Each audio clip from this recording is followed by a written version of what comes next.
Sans priorité bien définie, pas de vision accomplie. Beaucoup de personnes se posent la question de savoir pourquoi elles ont, à un moment donné, caressé une belle vision, mais qu'avec le temps, cette même vision s'est étiolée, puis s'est éteinte. L'une des raisons fondamentales se trouve dans le fait qu'elles n'ont pas défini des priorités précises pour pouvoir accomplir leur vision. Je suis Boni Kochoni Cyril, et ma vision à moi et ma passion, c'est d'aider les gens à découvrir leur vision, à découvrir leur mission de vie, leur destinée, leur raison d'être sur la terre. Parce que je crois fermement que chaque personne est venue ici accomplir une mission, une vision. Nous allons vous aider de façon globale à découvrir la vôtre et à pouvoir marcher en conséquence. De toutes les façons, dans cette vidéo-ci, nous vous aidons à pouvoir définir avec précision vos priorités dans le but d'accomplir votre vision. Je vous prodigue 6 conseils pour pouvoir plutôt définir distinctement vos priorités et donc facilement réaliser votre vision qui vous est si chère. Je l'ai dit, je ne le dirai pas assez, vous ne pouvez pas accomplir votre vision tant que vous n'allez pas définir des priorités précises pour l'accomplir. Ce n'est pas possible. Et une belle illustration de ce que la définition de la priorité est une condition sine qua non pour l'accomplissement de la vision ou de la destinée ou de la mission de vie se trouve dans le livre de Néhémie 6. La Bible nous révèle que Néhémie avait une vision, une grande vision d'ailleurs, c'est de rebâtir les murailles de Jérusalem après que le grand roi de Babylone, Nabuchodonosor, a déporté une grande partie de la population d'Israël. Sa mission donc était de pouvoir rebâtir les murailles de Jérusalem. Et il était à l'œuvre avec une équipe conséquente. Mais comme chaque vision attire toujours une opposition, il se fait que Néhémie avait des opposants. Néhémie avait des ennemis. Ces ennemis ne sont nul autre que Sambala et Geshem, qui lui ont écrit à près de 5 fois une lettre pour l'inviter à abandonner sa vision, à abandonner sa mission et à venir discuter avec eux dans les villages de la vallée d'Ono, alors qu'il était en plein travail. Et voici plutôt la réponse qui leur a servi. Cela va vous édifier par rapport à la priorité à accorder à certaines activités si vous voulez vraiment accomplir votre mission. Néhémie 6, verset 3 nous dit: je leur ai envoyé des messagers avec cette réponse. J'ai un grand ouvrage à exécuter et je ne puis descendre. Le travail serait interrompu pendant que je quitterai pour aller vers vous. Vous avez compris ça? Donc 5 fois de suite, on lui a envoyé une lettre pour l'inviter, mais c'est la même réponse qu'il lui a donnée. Exprès, parce qu'il était conscient de la nécessité de pouvoir s'accrocher à sa priorité s'il veut voir sa mission s'accomplir. Et quand vous lisez la suite, vous allez vous rendre compte que Néhémie a accompli la destinée, il a accompli sa mission. Est-ce que vous voulez accomplir votre vision? Est-ce que vous voulez réaliser votre vision? Je vous dis, vous devez pouvoir avoir des priorités. Vous devez pouvoir dire non à certaines activités, ni non à certaines sollicitations. Votre ennemi, l'ennemi de votre vision, peut être même votre femme. En tout cas, de façon circonstancielle. Vous comprenez, l'ennemi de votre vision peut être votre mère. Oui, sous certains aspects. L'ennemi de votre vision peut être votre meilleur ami parce qu'il n'a pas la même vision que vous. Il peut vous proposer certaines choses qui sont en contradiction avec votre mission de vie. Et à vous de prendre la responsabilité et de vous dire non, je veux accomplir impérativement ma destinée. Et alors, il y a des trucs que je ne pourrai pas faire. Vous avez compris? Donc, vous devez vous accrocher à votre priorité, c'est ça qui compte.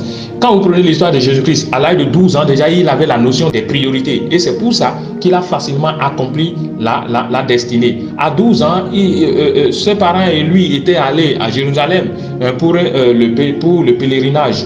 Et la Bible nous dit qu'alors qu'ils étaient en train de rentrer à la maison, il s'est retiré. Et il est allé dans le temple parce qu'il avait trouvé là une occasion dorée de pouvoir se ressourcer, d'avoir certaines informations qu'il ne pouvait pas avoir ailleurs. Parce que, étant donné que c'est un événement spécial, il y avait les prêtres, les notables, les sachants, les savants de la loi qui étaient présents à cette occasion-là. Et la Bible nous dit que le petit enfant est assis au milieu d'eux et il s'abreuvait, il posait des questions pour mieux comprendre non seulement les principes de Dieu, mais aussi sa propre mission à 12 ans. Puisqu'il savait qu'il allait vivre simplement les 33 ans pour un impact pour plusieurs millénaires. Donc il était conscient de ça. La conséquence, c'est qu'il a pris au sérieux sa mission très tôt. Au moment où les parents sont allés le chercher pendant 3 jours, ils ont posé la question de savoir mais pourquoi tu nous as fait autant de tort, autant de mal. Il leur répondit, Luc 2, verset 49, pourquoi me cherchez-vous? Ne savez-vous pas qu'il faut que je m'occupe des affaires de mon père? Indirectement, ne savez-vous pas que la priorité en ce moment-ci, c'est de profiter de la présence de ces savants-là pour mieux comprendre ma mission? Votre priorité à vous, c'est de rentrer. La priorité d'autres enfants, c'est d'aller danser, d'aller dans la foule. La priorité d'autres enfants, c'est de tourner autour de la table de réception pour pouvoir avoir quelques miettes. Mais moi, non. Ma priorité à moi, c'est de consacrer du temps en présence de ces savants-là, de la loi qui sont là aujourd'hui, qui ne seront pas là tout le temps. J'ai une occasion dorée. De toutes les façons, si je rentre maintenant dans mon village, je ne pourrai plus avoir accès à ces gens-là. Vous comprenez? Donc la question, la notion de la priorité. Lorsque vous prenez l'histoire de Marthe et de Marie, la Bible nous dit que Jésus est allé en présence de Marthe et de Marie. Il est allé dans leur domicile pour leur rendre visite. Mais Marthe, la grande sœur, s'affairait à faire de la nourriture pour Jésus et tout. Mais Marie était restée assise à ses côtés pour recevoir la parole de vie qui devait sortir de la bouche du maître. Et à un moment donné, la grande sœur s'est énervée et elle dit, attendez, pourquoi elle peut être en train de m'abandonner au moment où moi je suis en train de m'échiner, je vais de gauche à droite pour pouvoir servir le maître. Et qu'est-ce que Jésus lui a dit? Le Seigneur lui répondit, Luc 10, verset 40 à 42, le Seigneur lui répondit, Marthe, tu t'inquiètes et tu t'agites pour beaucoup de choses. Une chose est nécessaire, Marie a choisi la bonne part. Vous avez compris? Qu'il ne lui sera pas ôté. Vous avez compris ça? Donc Jésus lui dit, il n'est pas mauvais de s'affairer pour faire de la nourriture pour moi, mais la chose principale, la chose prioritaire, c'est de recevoir la parole de vie qui sort de ma bouche. Vous avez vu? Donc vous pouvez être en train de faire beaucoup de choses et ne pas faire l'essentiel. Je vous dis, vous pouvez même être en train de donner l'impression que vous êtes en train de servir Dieu, alors que vous ne faites pas la chose primordiale. Il y a des gens, par exemple, que Dieu appelle à aller prier. Et c'est en ce moment-là qu'ils veulent aller rendre visite à une sœur. C'est vrai que c'est le travail de Dieu, mais vous n'avez pas la notion de la priorité. Et comme ça, vous ne pouvez pas accomplir la destinée, quand même c'est au nom de Dieu que vous faites le travail. C'est pas si vous comprenez. C'est super important. Dans le livre de Matthieu 6, verset 33, comme pour corroborer, la Bible nous dit, cherchez premièrement le royaume et la justice de Dieu. Et toutes ces choses vous seront données par surcroît. Ça veut dire que vous devez ranger vos priorités. Et là, le royaume de Dieu vient en tête de liste de toutes vos activités, de toutes vos responsabilités. Et vous devez pouvoir le comprendre si vous voulez accomplir la destinée. Et beaucoup sont à la recherche des choses, alors que la première chose à chercher, c'est le royaume de Dieu et les choses vont suivre. Il y a des activités où vous dites peut-être que les 24 heures ne vous suffisent pas. Vous dites que votre argent, votre salaire ne suffit pas. Mais je vous dis, si vous savez fixer les priorités, les autres choses vont suivre. Si vous faites les choses principales, les autres choses vont suivre. Le repos viendra et autres. Mais on ne peut pas mettre le repos, par exemple, en priorité, ça dépend. Je ne sais pas si vous comprenez un peu ce que je viens de dire. C'est de ça qu'il s'agit. À présent, nous allons aborder 6 conseils pour définir ses priorités. Le premier conseil, c'est qu'il faut que vous énonciez clairement votre vision. Premier conseil, vous devez énoncer clairement votre vision. Vous devez énoncer clairement votre vision. Alors, à cette étape de notre développement, il est important que je vous dise que cette vidéo aussi s'inscrit en réalité dans le cadre d'une série d'enseignements qu'on a intitulé Les secrets pour découvrir sa destinée et l'accomplir. Et la première partie a été consacrée aux secrets pour découvrir sa destinée. Nous avons développé beaucoup de chapitres, mais nous avons le résumé que nous allons vous laisser en description. Nous avons fait 2 vidéos qui font le résumé bien évidemment de la première partie. Donc la première vidéo est intitulée les 9 clés pour découvrir sa destinée. Vous aurez ça en description. Ça ne fait même pas 20 minutes. Ça va faire beaucoup de bien. Vous allez pouvoir découvrir, à énoncer clairement votre vision après avoir écouté ça. Il y a une autre vidéo qui est d'une importance super capitale. Comment formuler sa destinée en une seule phrase. Une autre vidéo. Ça c'est la première partie que nous avons résumée. Nous vous laissons ça en description.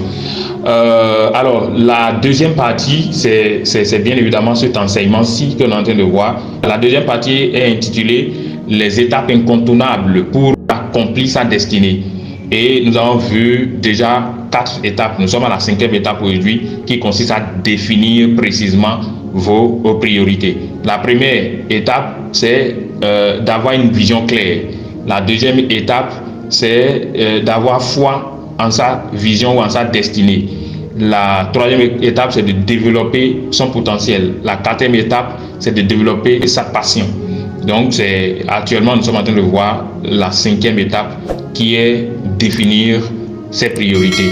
Vous avez compris ça? Donc, nous vous laissons les liens des 4 premières étapes en description aussi. Les 6 conseils pour pouvoir définir vos priorités. Premièrement, énoncez clairement votre vision. Je dis, avec les 2 vidéos, vous allez mieux. Si vous n'avez pas encore énoncé votre vision de vie, votre mission de vie, je crois que vous allez pouvoir le faire à l'issue des 2 vidéos que nous vous laissons en description. La deuxième chose consiste à énumérer les principales activités et responsabilités qui vous incombent. Je ne sais pas si vous comprenez. Donc, d'abord, il faut définir une vision claire que vous mettez par écrit. Deuxième chose, il faut énoncer toutes vos activités et responsabilités quotidiennes ou régulières. La troisième chose, c'est de ranger ces responsabilités et activités par ordre d'importance par rapport à votre vision. Vous avez compris ça? Celui qui est appelé, par exemple, à devenir un apôtre des nations aura pour activité prioritaire la prière, la lecture de la parole de Dieu, la lecture des grands évangélistes, des grands hommes de Dieu. Vous avez vu? Celui qui est appelé à être plutôt un entrepreneur va lire beaucoup plus des entrepreneurs. Et il va lire Elon Musk, il va lire Dangote, ça fait toute la différence, vous comprenez? Donc c'est pourquoi nous marchons ensemble, mais nous n'avons pas la même valeur. Si vous voyez 2 personnes qui marchent ensemble, si les 2 ont des visions, à un moment donné, ils vont s'écarter parce que leurs priorités ne sont pas les mêmes selon l'objectif et le résultat à atteindre à l'issue. Vous avez compris? Donc la première chose, c'est d'énoncer clairement sa vision. La deuxième chose, c'est d'énumérer ses principales activités et responsabilités. La troisième chose, c'est de ranger par ordre d'importance ces activités et responsabilités par rapport à la vision. La 4e chose, c'est de définir la proportion de votre temps, de votre argent, de votre énergie physique, mentale, émotionnelle et spirituelle à consacrer à chaque activité ou responsabilité selon l'ordre d'importance. Vous avez compris ça? Donc, c'est à vous de définir si c'est 2 heures que vous allez consacrer à la prière, c'est 2 heures que vous allez consacrer plutôt à la lecture, c'est 2 heures que vous allez consacrer à une formation, à un séminaire, vous avez compris ça? Au sport, c'est vous qui définissez. Le footballeur va consacrer plus de temps. Cristiano Ronaldo va consacrer beaucoup plus de temps, par exemple, au sport. Pourquoi? Parce que lui, son but, sa vision, c'est plutôt de pouvoir devenir un chevronné dans le domaine du football. Donc, ça dépend de vos priorités. Vous devez définir les priorités par rapport à la vision. Donc, la 5e étape, c'est de mettre en pratique cette résolution que vous avez prise. Le nombre d'heures à consacrer par jour, il faut vérifier ça, il faut mettre ça en pratique. Et la 6e étape, c'est de faire preuve de flexibilité et d'adaptabilité. Pourquoi? Parce que en mettant en pratique ce que vous avez votre résolution, il n'est pas exclu que les choses ne tournent pas rond. Donc, il faut essayer. Et par rapport à votre expérience, il faut adapter ça à votre réalité. Il ne faut pas que ça devienne un coupe-gorge. Non. Une priorité ne doit pas être quelque chose qui va vous exterminer. Non. Vous devez pouvoir être flexible. Il faut prendre du plaisir dedans. Donc, il faut être flexible et faire preuve d'adaptabilité. Et c'est ça qui va faire la différence. Voici à peu près ce que vous devez pouvoir retenir. Vous êtes bénis au nom de notre Seigneur Jésus-Christ. Si vous ne vous êtes pas abonné à notre chaîne, ne manquez pas de le faire pour pouvoir avoir nos notifications, pour pouvoir avoir nos notifications pour les prochaines publications. Ne manquez pas non plus de commenter, de partager, de liker, et ça va vous faire du bien. Rendez-vous la fois prochaine. Vous êtes bénis au nom puissant de Jésus. Au nom de Jésus, nous allons prier. Ne manquez pas de voir les différentes vidéos que nous avons mis en référence en description pour vous. Vous êtes bénis.